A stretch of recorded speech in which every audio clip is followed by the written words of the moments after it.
I find it kind of shocking that you bring up that segregation hasn't ended, it's just changed. It's changed from being based on race or, before that, sex, to now ability level. So if you are classified as disabled, you are now no longer authorized to be with your peers.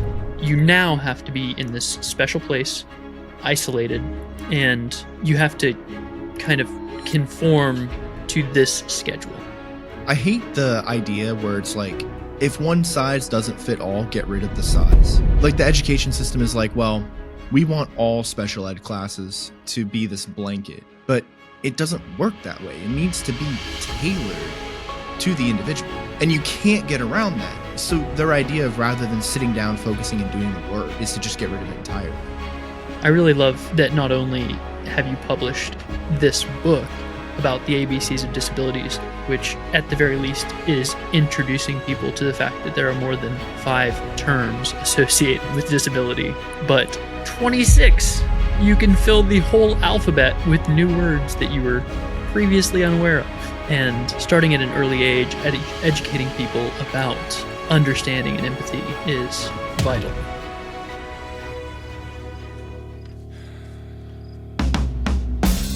Welcome to the No Streetlights podcast.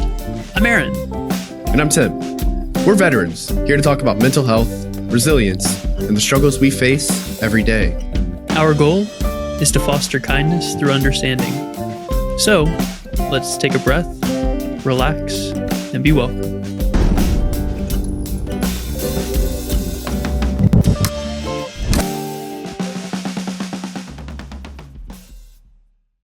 Tim, we have been advocating for people from all aspects of life, and today is kind of the culmination of all those efforts. Today we have a very accomplished guest, a young Black man who is noted within his community for having published 2 incredible works, one of fiction and one of advocacy and nonfiction, I would say, in the form of a children's book, The ABCs of Disabilities. So, Sean Gold, joining us today, is an incredible author who is a certified web developer. He has accomplished a lot of things that we have been striving towards, namely, he's delivered a TED Talk, something that you've been shouting from the rooftops about for about a year now. Yeah, I've been trying to get us on TED for a while now. Yeah.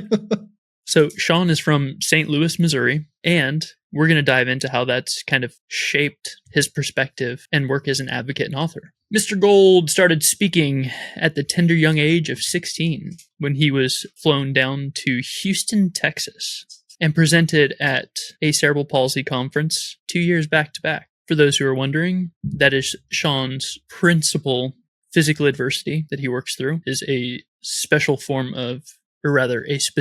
of cerebral palsy, which includes muscular spasms uncontrolled regularly.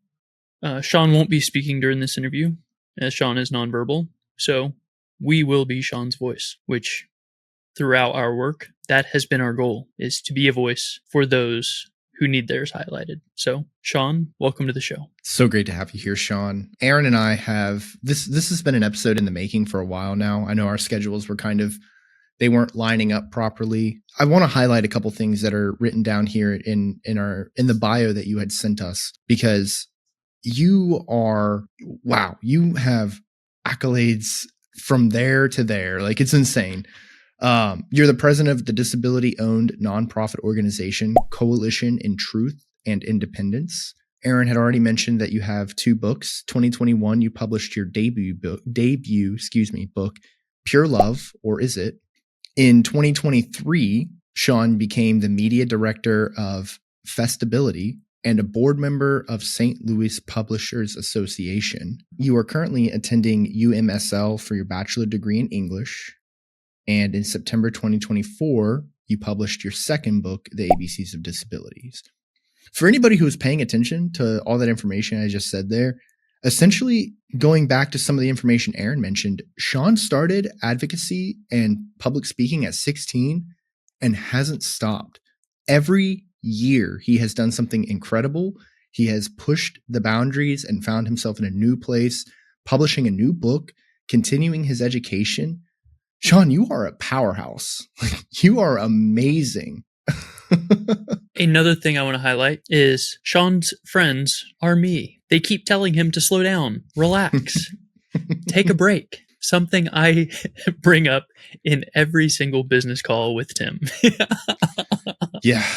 Yeah. I love that we're starting off on the foot of commonality, how we all have things that we're overcoming and things that we're striving towards. And I think it is amazing that you're a scion of light out here for us to show that all you have to do is want it and do the damn thing. Sean, you've accomplished so much at a young age, from being a published author to a public speaker and advocate. Could you tell us a bit about your journey and what initially inspired you to become an advocate for people with disabilities? As a teenager, fanfiction was where I practiced my writing a lot. If I compared my progress since 2013, I've improved tremendously. However, all of those stories are under a username that I will never give out. No one needs to read that horrible stuff. I do keep some of those up to remind myself that I really have gotten better despite all of my self-doubts. When I was only an aspiring public speaker and author, I've always loved writing. Ever since I was little, I've always preferred writing my own stories over reading. It comes from the sense of never liking to read, but I would always email my family my finished 1-2 paragraph stories, proudly awaiting positive feedback. For me, writing is like an escape. Whether it's fan fiction, role play, or even something for English class, it allows me to be expressive. Furthermore, since I'm non-speaking, I'm constantly typing on a device phone, computer, or some communication device to be involved in the conversation going on. It only makes sense for me to do it as a career choice. I published my first book in 2021, and I just published a children's book in September 2024. For someone like me, writing isn't second nature. It's my first. Wow. Yeah. Personally, I find that astounding because in some of the interviews I watched, Sean, you've mentioned that you took up typing as your primary form of communication at the age of 3. Wow. I don't know if I was talking very well at 3, let alone typing. I think I was still stumbling around at the age of 3. Dude. I couldn't write anything. That's for daggone sure. Wow. I didn't know how to shave, so I definitely had a beard at 3. Yeah, for sure. No, there's one part of Sean's response that really stood out to me, and it's I've always preferred writing my own stories over reading. Sean, I connect with that so much because I view it as like an artistic soul, right? Which is what I would say you definitely have. You definitely have an artistic soul, and I feel similarities to that because when I first picked up guitar, rather than wanting to learn songs, I wanted to make my own. I was a terrible guitarist. Nobody better be impressed out there by any. Well, actually, I did release one metal song, and it is pretty cool. But no, I really connected with that because I find that to be a pretty common attribute amongst high creatives, because rather than indulge in what's already out there, you already have so much flowing through your mind for what you want to create. And oh my God, just the simple fact that you started off writing fan fiction, which I think is a very reasonable way to start off writing. Okay. Regardless if you're ever going to release it or not, release the fan fiction. But I think that's amazing. You put your foot through the door in any way that you wanted to, the best way that you felt the most comfortable doing so. And you've expanded that into published works that, might I say, we're going to get deeper into it as we talk about your book, but the reviews on Amazon are outstanding for your book. People love it. You're helping.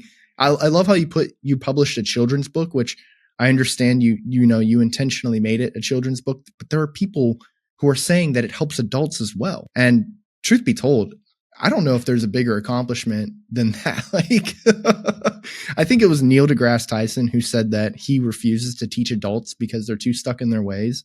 And you're over here teaching adults. doing something that Neil deGrasse Tyson couldn't do. Excellent What a work, king. Sean. What a king. So you grew up in St. Louis, Missouri. Wow. I can't Saint read who? today. Saint who, Tim? St. Louis. Man, Louis don't show your face in that town. It is not going to go well for you. I'm pretty sure. Well, it's like when I visit Arkansas. They really don't like me there. That's fair. Yeah, comment down below if you're from Arkansas. Pull up. Yeah, pull up. You grew up in St. Louis, Missouri, and have been actively involved in your community. How has your hometown shaped your work and perspective as an advocate and author? Connecting with the disabled community in St. Louis has been an amazing blessing. I've made many friends and colleagues through my hometown, and we're also supportive of one another.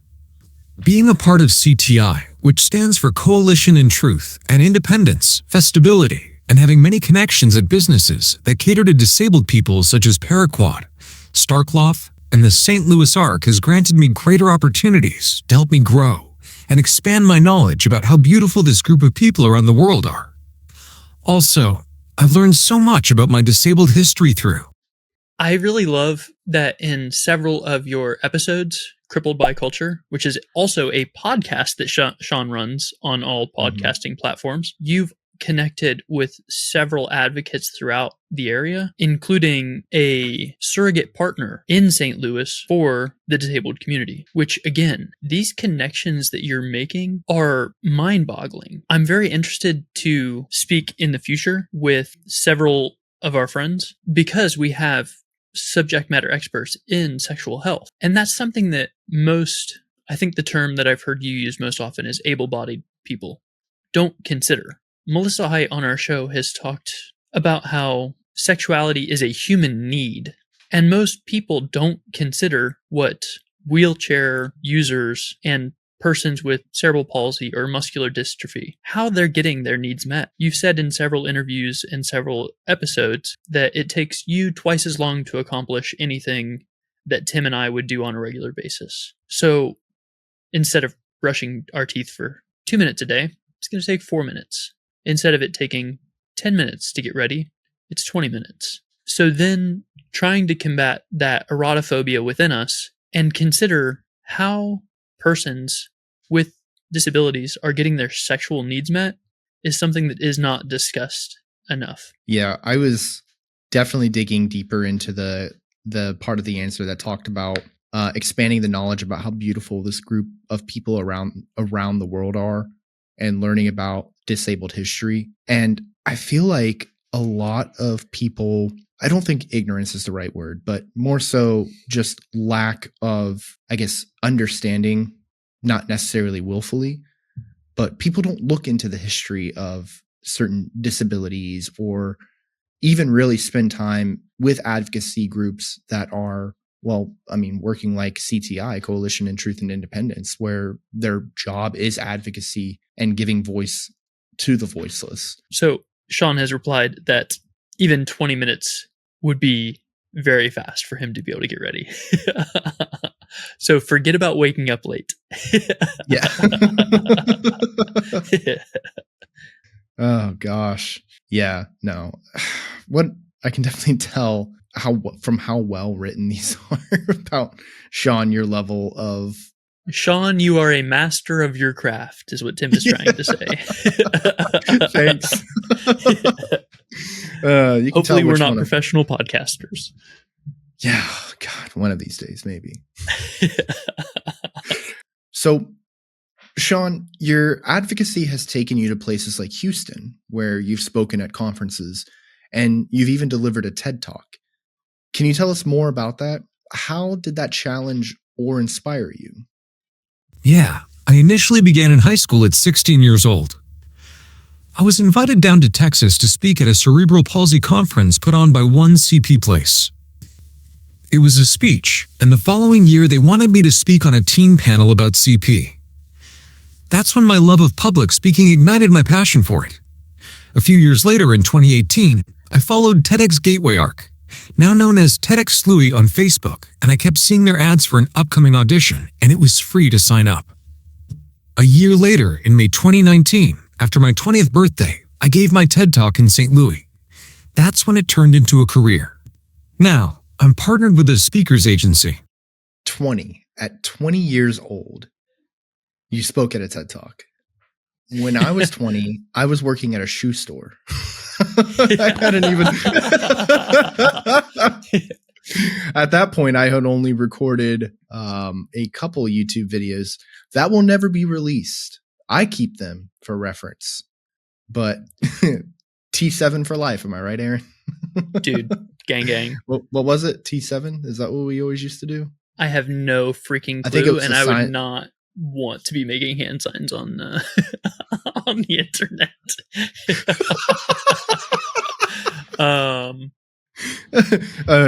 Gang.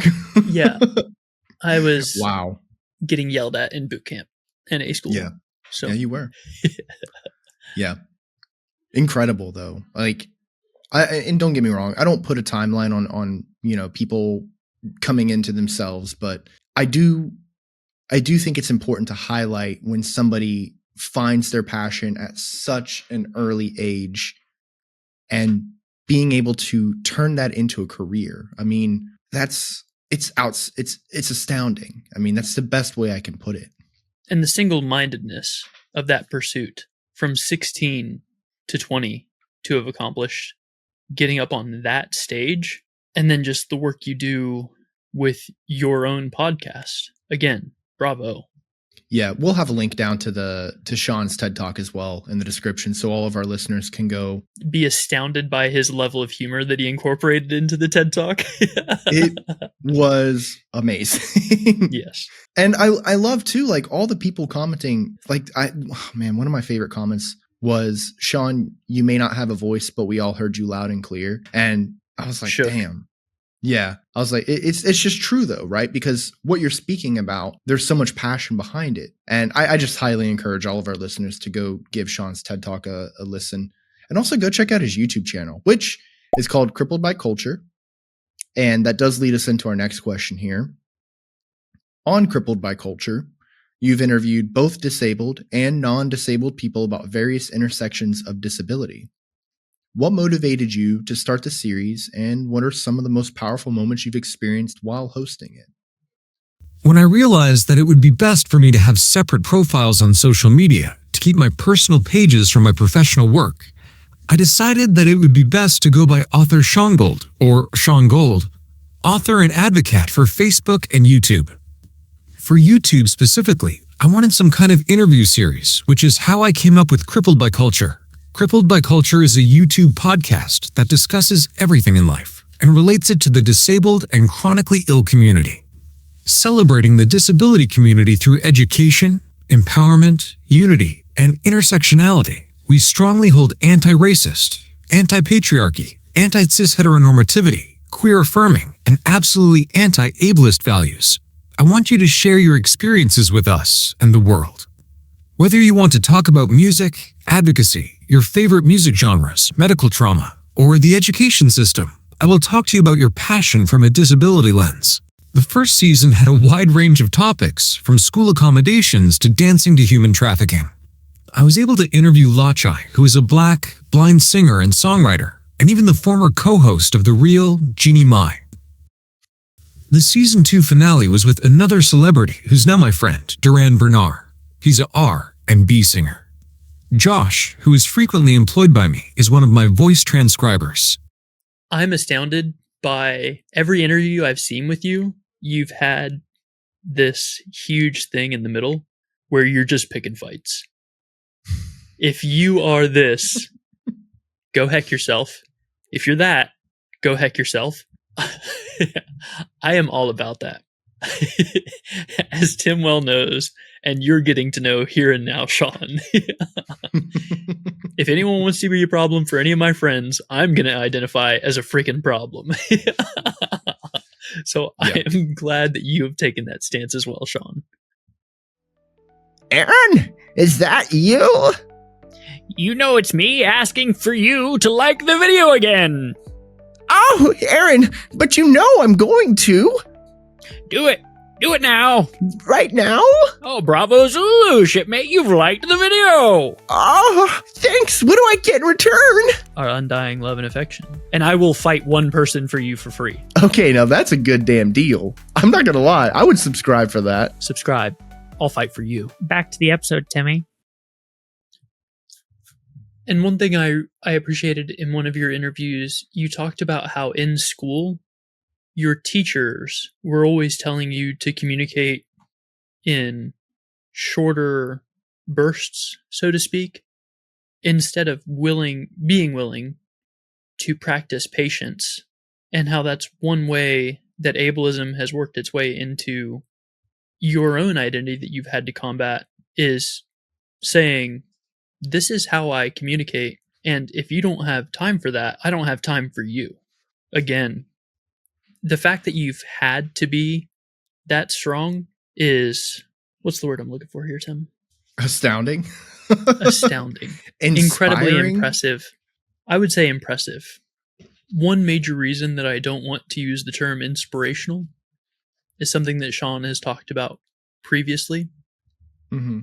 And I've heard other persons who have physical challenges is, I don't want to be an inspiration because of what I experience. I want to be an inspiration for what I've accomplished. I think talking about Sean as a phenomenal web developer and published author is the way.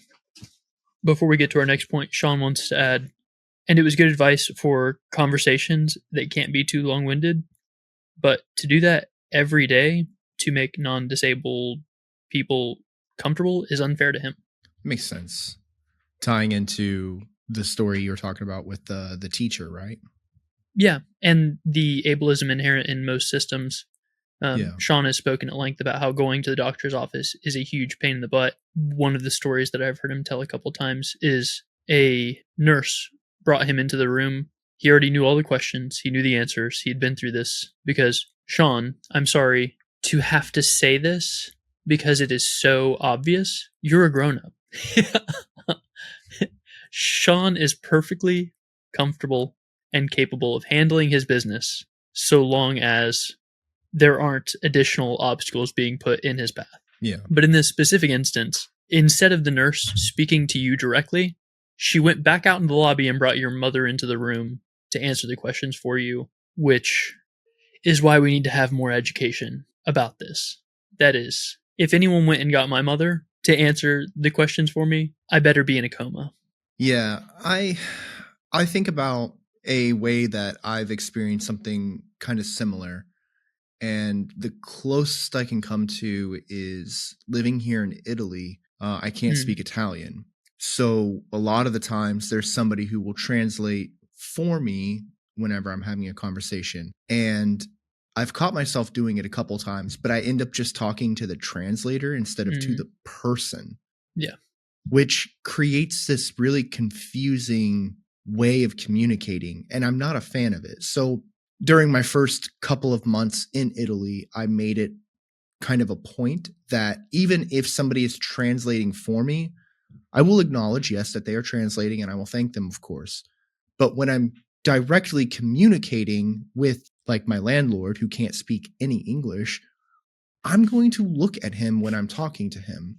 I think it's just a level of respect. And as a human being, you deserve that. Nobody should be trying to circumvent communicating with you in order to make themselves feel more comfortable.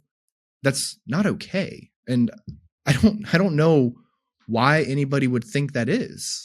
Like, that kind of blows my mind, actually. That's one of the first lessons I was incredibly grateful for going overseas was you talk to the person, not the translator, and just let the translator do their job. Yeah, that story specifically frustrated me because that was the first thing I thought about, because it's not a fair way to treat you, Sean, first of all, to treat you, and then also to treat anybody. I mean, how long have I been overseas? So I've actually been in Italy for 5 years now, which you think I would know some Italian. I can get my way through a kind of a conversation, but I'm not very good at it. Like earlier, a gentleman who dropped off some food for me that I had ordered. You know, he would just ask me, how am I? I asked him how, I told him I was well, and then asked him how he was. And then he said he was not having a good day. So then I said, "Porque?" And he explained why, and I got the gist of it because he was, like in Italy they talk a lot with gestures, but he was like gesturing towards the sky and the weather, and talking about how it's starting. Like I caught a word that I understood, so I got the context,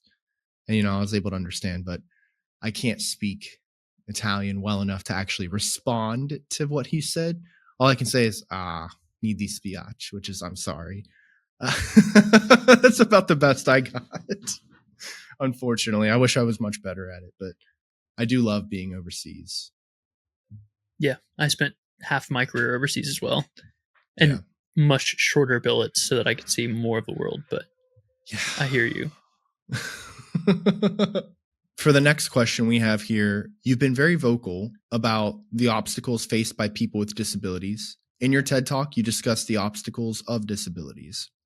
Can you share one obstacle that continues to be a challenge and one that you feel society has made strides towards addressing? I think that an area in society in regards to the community is the underfunding of home and community-based services. This has never been fully funded in our country, and it's been a constant battle to get the government to understand how important this is. We see the least amount of progress within the country regardless of which political party is in control of the House, Senate, or in the White House. It's dehumanizing. PM, the bright side, I have seen more progress with disability representation in the media. From Ryan O'Connell's show Special, to Ali Stroker being the first actress that's a wheelchair user to win a Tony. And in one of your episodes, which I've listened to a lot of your work, Sean, in the lead up to this, I really love that you stated that it's not that you're asking for a total takeover of every character in every show to be a wheelchair user or to be in real time. Today we released our episode with Sonia Chand. So it's not about having somebody living with autism spectrum disorder. It's having somebody in the show who's going through that and seen, heard, and understood. So, having Aragon still be the guy running the show in the Fire and Ice trilogy or the Inheritance cycle, but having somebody who needs accommodation, which I understand. This was a conversation I actually had with Brittany the other day too, because I had seen an article it was a Facebook post. Somebody had posted a photo of Ellie from The Last of Us Part 2. And in that game, Ellie is queer and she has a relationship with a female in the game. And I read I clicked on the comments. Never click on the comments on social media. For some reason, it never is okay. But so many people complained about how the game was ruined because of that aspect. And it blows my mind. And I had mentioned it to Brittany. I was like, I can't believe like the people are saying this about this game. Like the game is amazing. It's incredibly sad. It's probably one of the most depressing experiences I've ever had. But the game it was a lot of fun and it was a great storyline. And I told Brittany, I was like, I can't understand why people are so upset if they see a character or a character in a show or a game or a book or whatever in any form of media that represents a different experience, really. A different experience. Yeah, that's a perfect way of putting it. I was like in this particular example, straight people have had decades of people representing them. Let Ellie be queer. Let her have a girlfriend in the game because there's a young woman or, a teenage woman or somebody growing up who does not feel like they're seen or heard in the media that they consume. And then they're going to play Last of Us 2 one day if that's what they're into. And they're going to finally feel represented. And I feel like that should just be across the board, whether you're disabled, whether you have, whether you fall under, any kind of, it doesn't matter. I mean, literally, if you can think of anything, it should be represented in some way, shape, or form. So yeah, I do love that disability in the media is getting more representation. And I'm glad to see that people are making strides to push towards having more representation. I think that's incredible. And people need that, I remember hearing one of my friends talk about how he was a huge fan of Static Shock growing up, which I loved that show. I thought it was awesome. And he told me that one of the biggest reasons why he loved it was because, there was a black superhero and he finally had a character on screen who was the same skin color as him doing superhero activities rather than just being like a criminal or a side character in a movie. And he felt seen and heard, and he had a hero to look up to. Or when we had Nigel Suarez on our show, and he talked about how he represented a half Filipino on the show, and somebody who was in his Filipino sorority at school fraternity, sorry. What did I say? Sorority? Oh my God. I'm making everybody angry today, man. I'm just starting fights. Arkansas, represent. But he said, you know, somebody that was in his Filipino fraternity had told him, like, yeah, you know, it was awesome seeing somebody who was the same as me on TV, who, you know, it was so cool to have you there as that character. So representation matters. And I'm so sick and tired of people fighting and saying, whoa, make Captain America white. Who cares, man? Let Captain America be. I mean, we have an awesome Captain America right now. His movie just came out. I haven't watched it, but I hope it's really good. But representation, it's a huge deal. Yeah. One thing that was really astounding in that discussion with Nigel was once they existed within the Spider-Man universe, it was like, oh, we're canon now. Hey, we have permission to exist. And that young Filipino who ended up being Nigel's classmate was like, oh, seeing this other Filipino in the film industry, cool, I can exist in that space. It gave him permission to be himself and pursue his passion. So, Sean, your debut book, Pure Love, or Is It, tackles sensitive subjects like sexual assault and mental health in the LGBTQ plus community. What inspired you to write this story, and what impact do you hope it has on readers? What inspired me to write it is I wanted to improve in writing sexual scenes at first. It wasn't supposed to be my first novel, but as it expanded while I wrote it, I felt comfortable with the idea that I needed to publish it. I hope that this book does two things: humanize victims of sexual assault and realize that men can be victims too. With the recent years of R. Kelly, Harvey Weinstein, and recently P. Diddy, people are quick to obliviously support the violator. I really hope it brings empathy. Yeah. It's a very powerful response you have here, Sean, so do give me a second here to kind of digest it. We have a episode that, unfortunately, the recording had gotten corrupted, but we are going to be re-recording with them.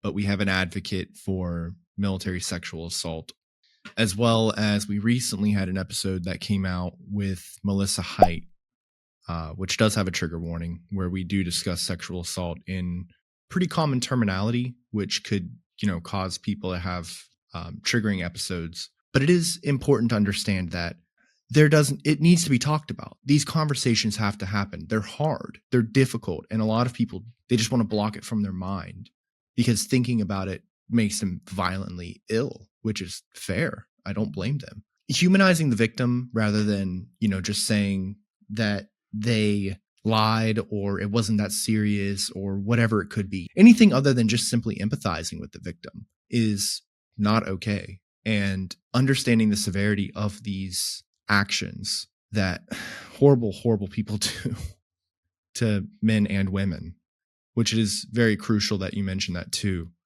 that men can be victims too. There's a huge spectrum of sexual trauma and different ways that our love maps can get distorted. So again, I'm glad that you are out here having these conversations and advocating for the people affected, because that needs to be happening. So thank you for doing the work out here. You're doing the greatest of work, I promise. So discussing your second book, The ABCs of Disabilities, it was published very recently. What can the audience expect from this book, and how do you hope it'll shape conversations around disability awareness? I'm so proud to have this book out and to show the wide range of what I can do as a writer. For the past 3 years, I've been working tirelessly on an alphabet book called The ABCs of Disabilities, which was released on September 17th, 2024. It includes 26 terms from A to Z that parents, guardians, grandparents, and teachers can read to the children to help them learn how to understand and empathize with their friends in inclusive ways. I would love to see this book be shared everywhere, and I would definitely come to read to the students upon request in schools, libraries, wherever. I also have to shout out my book team at EditRite for being a major help with being my project managers and give a thank you to Rax STL, aka the Regional Arts Center of St. Louis, for my grant to pay for the illustrations with the illustrators at Pretend Friends. I couldn't have done it without them. Growing up, I remember we had like the special education classes, and nobody really understood what they were for. Like we could, as children, we understood that, that person is different from me in some way, shape, or form, but I don't fully understand how. I wish your book had been presented to us at a much younger age, because knowledge is power in this situation. And I firmly believe that if children understood exactly what disabilities are, and I love how you put this way, but empathize with their friends in inclusive ways, there would have been so much less misinformation and misunderstanding, and we would have been able to properly connect with our fellow classmates who were in the special education program, which, again, I really wish I had a book like that when I was younger. That's amazing. I mean, that's beautiful. Seriously. Thank you, Sean. And I enjoy, again, I'm going to be referencing your previous interviews and your published works. I find it kind of shocking that you bring up that segregation hasn't ended. It's just changed. It's changed from being based on race or, before that, sex, to now ability level. So if you are classified as disabled, you are now no longer authorized to be with your peers. You now have to be in this special place, isolated, and you have to kind of conform to this schedule. You said in high school, you went to two different high schools, a tech high school to get your web certification and your regular high school. So there was no need for you to be isolated and ostracized, because within the quote unquote special education sphere, you were too advanced for those classes. So instead of being seen as Sean Gold, you were seen as a person within this program. Sean is typing out a response here. Mm-hmm.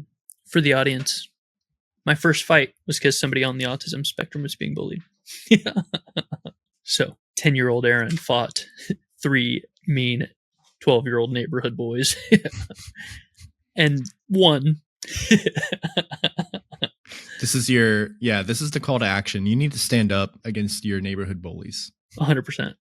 whether it's a 35-year-old dad wearing New Balance shoes or a 12-year-old boy. Doesn't matter. If they're a bully, they need to be stood up to. Also, figure out what's going on. Their home life is probably rough. Oh, yeah. I think a lot of children bullies they have a rough background. Yeah. Looking back, those kids for sure had it rough if they were lashing out and causing pain to another. Yeah. And that was something that we definitely learned sitting down and talking with like Michael Brown, was his home life and how that affected him and how he treated his peers. And if your disabled child can handle it, there'll be a fight to get them in regular classes. It was definitely not easy for my family when we were preparing for elementary school. Yeah. So even if it's like, Sean, in your case, you're highly intelligent, but the school was like, well, we're still going to put him in the special ed classes or in these segregated classes. And your parents were like, no, he's perfectly capable of being in the quote unquote regulars classes. Yeah. That's one of those things where, we've talked about our education system and how there's leaps and bounds that need to be done to make it better. And shout out Jeff Jones. Make it better. But yes. But at the end of the day, your parents are fully aware of your capabilities, and the school's telling them they're wrong. Who do they think they are? To me, it just sounds like the school was like, well, we just, we're not 100% sure how we're actually going to be able to teach him. So, rather than learning patience and communicating with him on his level, we just want to put him in this special class. Yeah. And I'm glad that you are astounded by Sean's mastery of his craft, because that's what we're about to talk about. Much mo. Coffee break. Do you like the darker aesthetic? I turned off one of my lights. I'm not sure. The connection isn't astounding, so I can't see what. Sorry. I mean, now states are suing to get rid of special education classes completely, which is dangerous. I concur. I think that is going to put an undue burden on families, which, again, I'm going to have to reference your podcast title here, Crippled by Culture. That's a phenomenal way to make living and life impossible for some families. My nephew is nonverbal autistic, and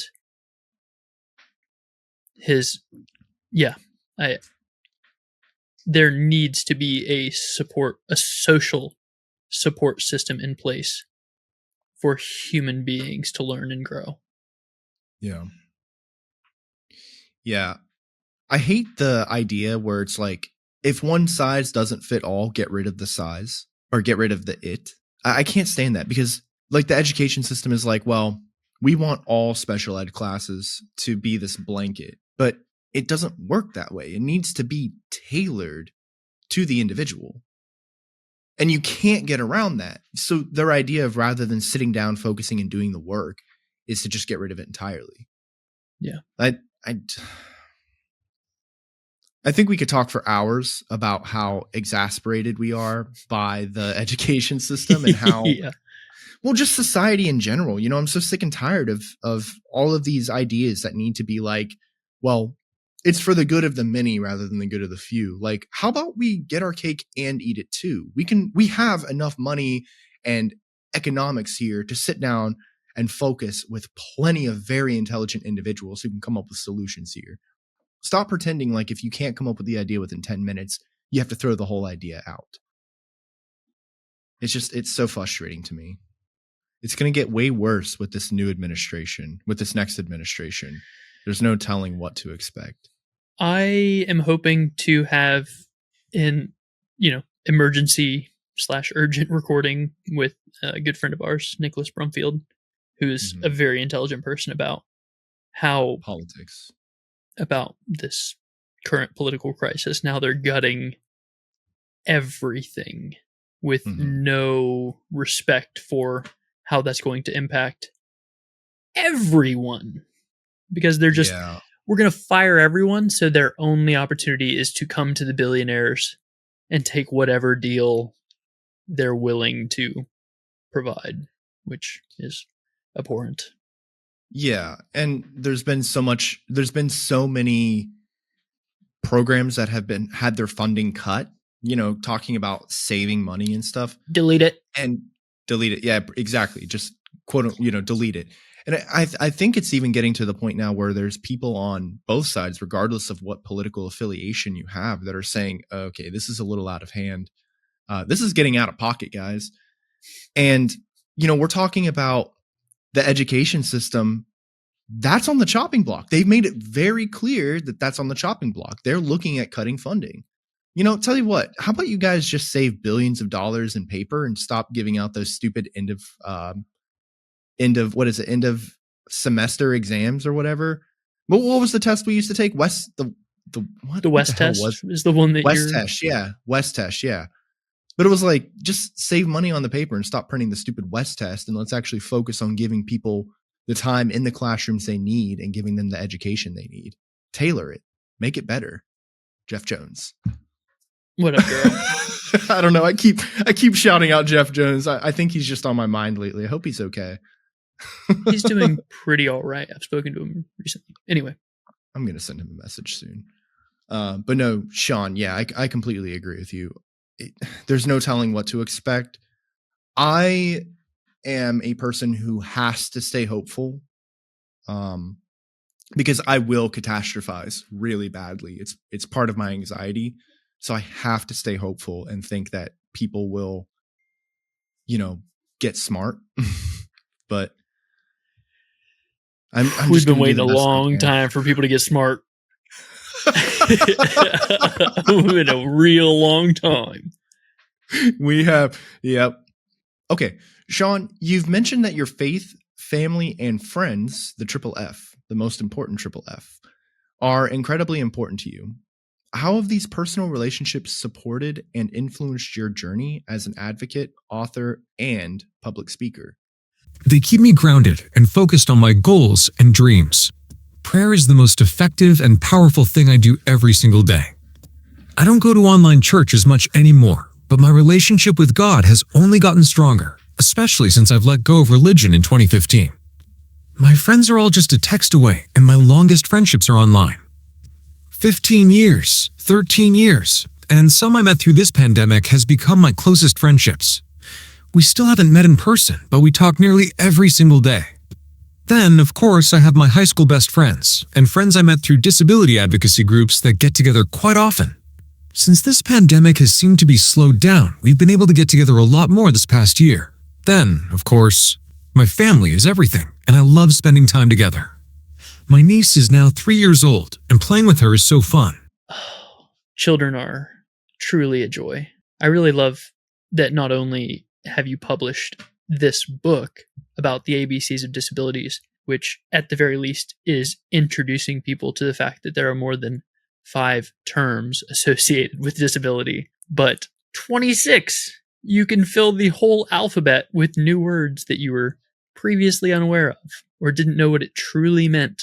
And starting at an early age, educating people about understanding and empathy is vital. Your comment about prayer being the most effective and powerful thing I do every single day. I don't know if you saw it, but I gave you 2 thumbs up on that. My concept of religion is very interesting. I am not a person who meditates really, but I do pray. And I find prayer to be my meditation. It allows me to express like my hopes and dreams, and I'm not going to say prioritize, but it helps me lay out, watch over my loved ones, my friends. Please help this person because they've been struggling extra hard lately. Things like that. And it really helps me kind of get my emotions in check. And I started praying frequently when my mom had COVID and she was put on the ventilator and damn near died. And I prayed every single day for her recovery, for her to get better. And she did. She did. And she recovered better than the doctors even thought. They thought she would maybe get to 80% max. I would say my mom is back to 95%. That's the low end if she's not at 100.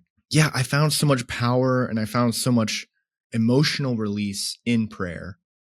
And I highly encourage people to try it. If meditation's not your thing, try prayer. If prayer's not your thing, try meditation. I think one or the other or both at the same time. Well, maybe not at the same time, but both are great ways. And it's some of the most powerful and effective things you can do every single day. I've had this idea for a long time that one of the biggest reasons why mental health has declined so greatly is from the lack of advocacy for prayer. And I know that comes down to the stigma surrounding the concepts of organized religion and things of that nature. But, taking the concept of like going to a church and praying, sometimes just praying at night in your room before you go to bed can really help a lot. It can help you put things into perspective that you would typically allow to get bloated in your mind or unaddressed even. I don't think it's the answer to all the mental health crisis, but I think it's a good first step for people who are experiencing a decline in their mental health in the same way that like journaling can help people. It helps you put your thoughts in order.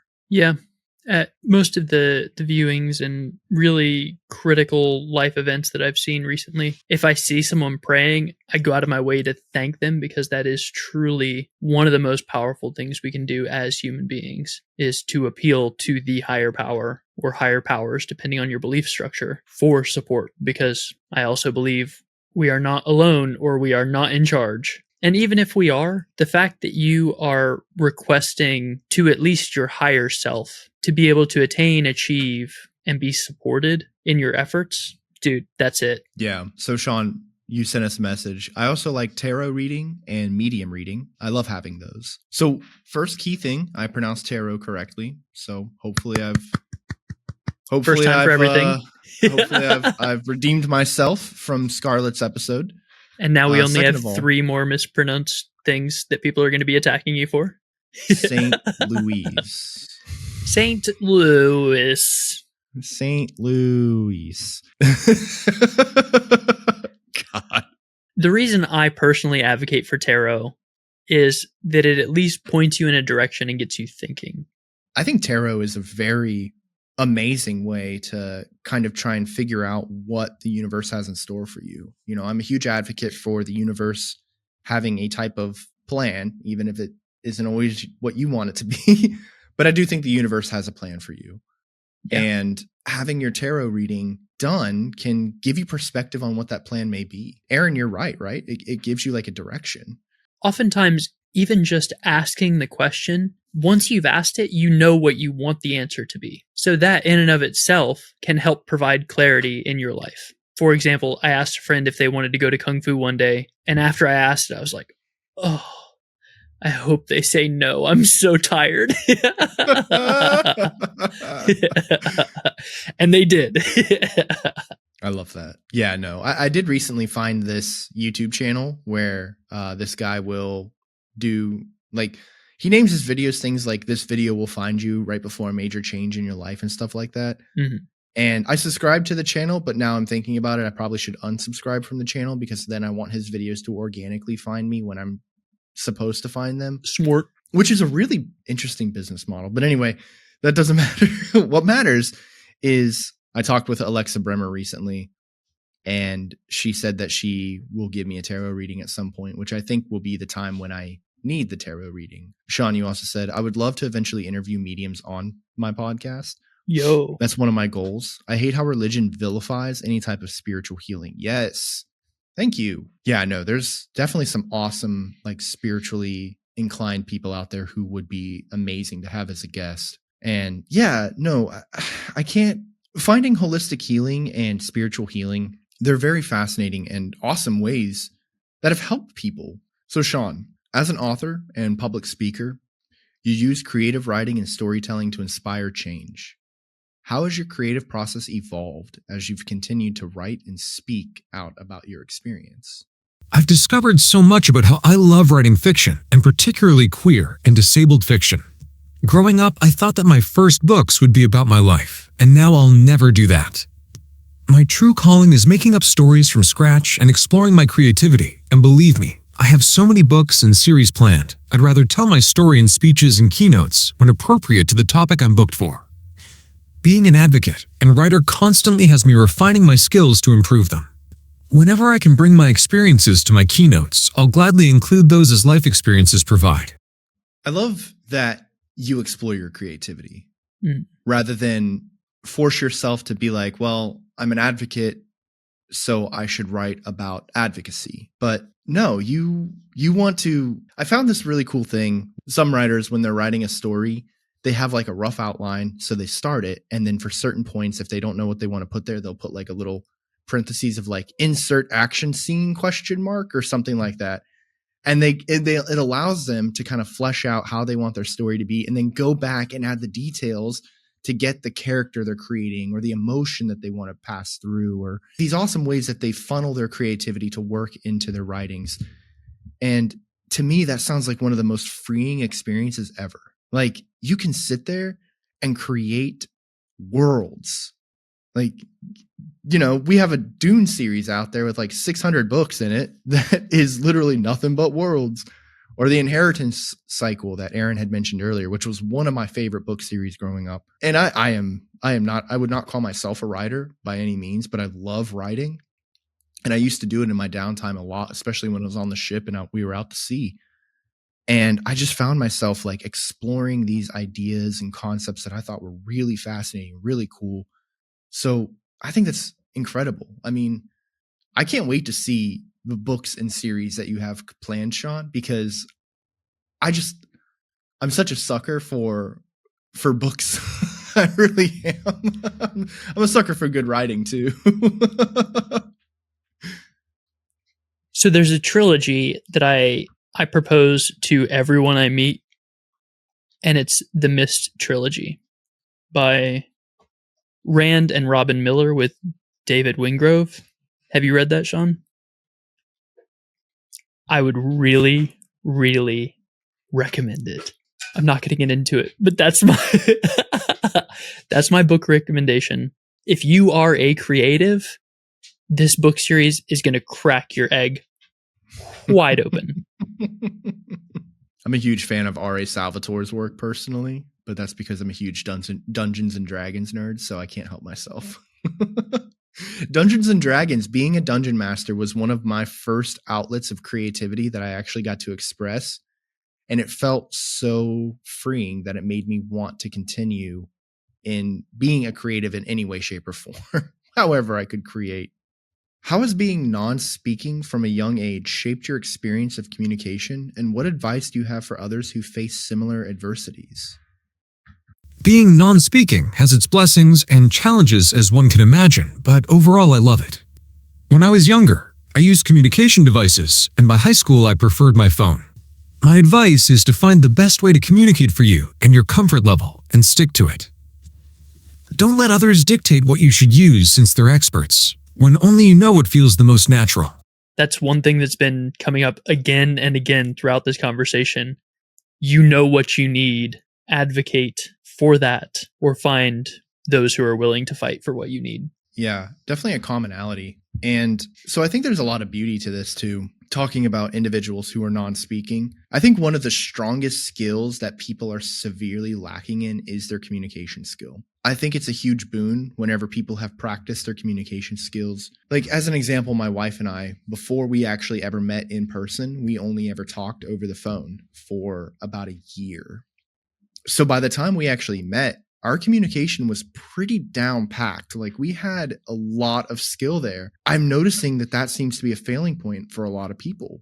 And this isn't just about relationships. This is, if you have a hard time communicating, you're going to have a hard time in general. But as a person who's non-speaking, I mean, just based off of our conversation here, Sean, but you are incredibly well adapted in the form of communication. You're able to get your points across very clearly.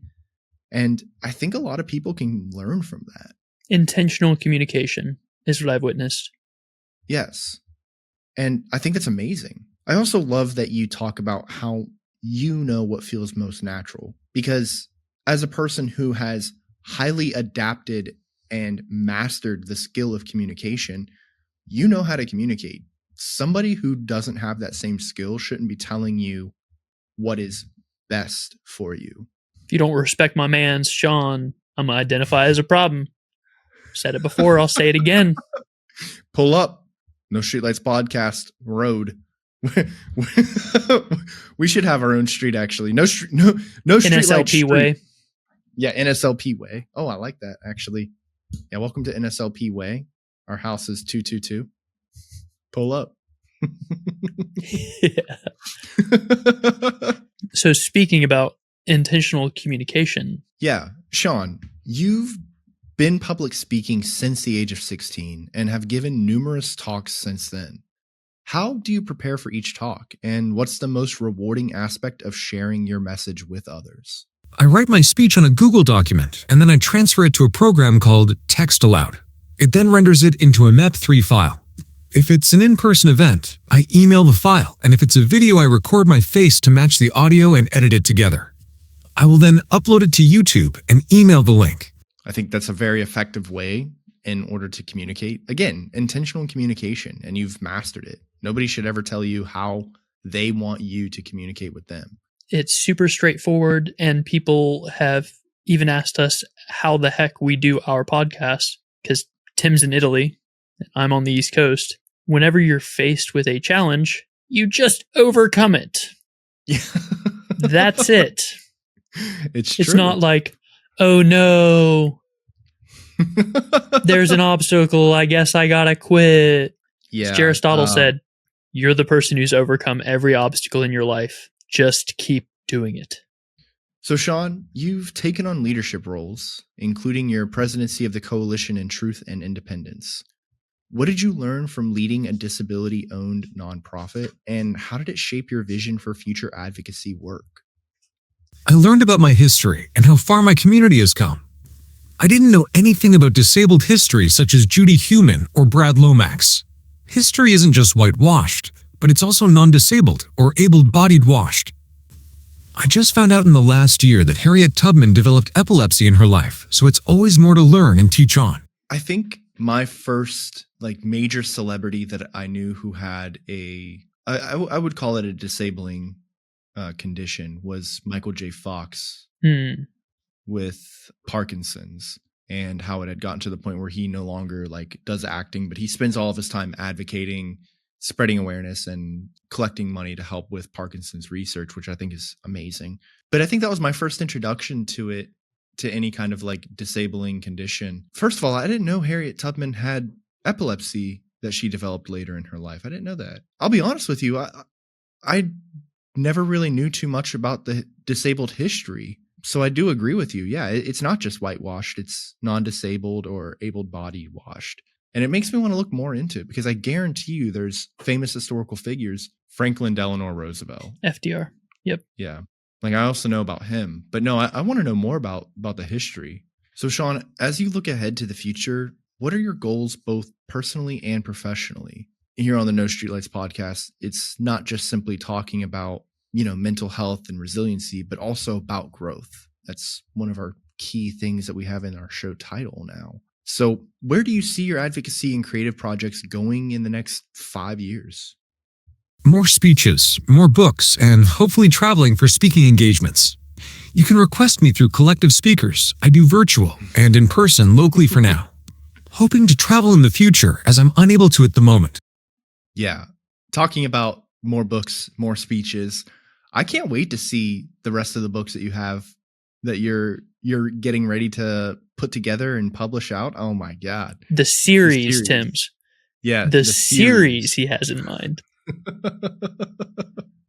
I'm going to be waiting with bated breath. I promise you that. Sean is hungry and he is ready to eat. Bro. I love that. And if any of our listeners are looking to put together a seminar, please reach out to Sean, because I guarantee you he's going to be able to provide so much for advocacy. And I guarantee you, if you're listening to the show, you're probably already in that aspect, that the mental health and resiliency and growth commonality that we all share here within our community. The NSLP fam, shout out. But what up, Gur? What up, Gur? Welcome to No Streetlights Way 222 building. But yeah, reach out to Sean, because he's intentionally communicative. He's incredibly ingenious, and you're very funny too, Sean. You are absolutely a pleasure to have on this show. So much. We're so absolutely happy to have you on our show, Sean. You've been absolutely incredible, and I'm glad you had fun too. I do want to give a huge thank you to our guest, Sean Gold, for joining us over here. We're going to have all of his links down in the description below. Please check out his Instagram, check out his YouTube channel, go listen to his podcast, Crippled by Culture, and give his book, ABCs of Disabilities, a look and purchase it as well. We'll have all the links down below. But Sean, thank you so much for being on this show. It's been an absolute pleasure. Thank you for having me. It's been fun.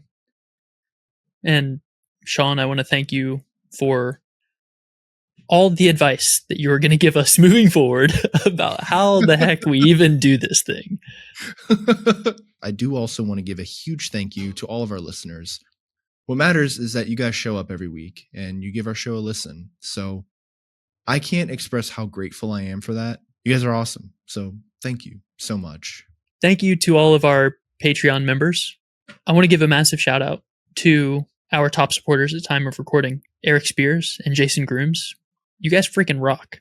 And at our next tier, we have two incredible individuals that have helped the show pretty much since its inception in ways that would take forever to itemize. Ketria Hausner and Highland Markle. Thank you. The Highland Cow himself. Love him so much. It is worth noting that our show cannot be substituted for professional medical advice. If you do need help now, please call 911 or text or call 988 for immediate intervention. If you need protracted support, feel free to use our help.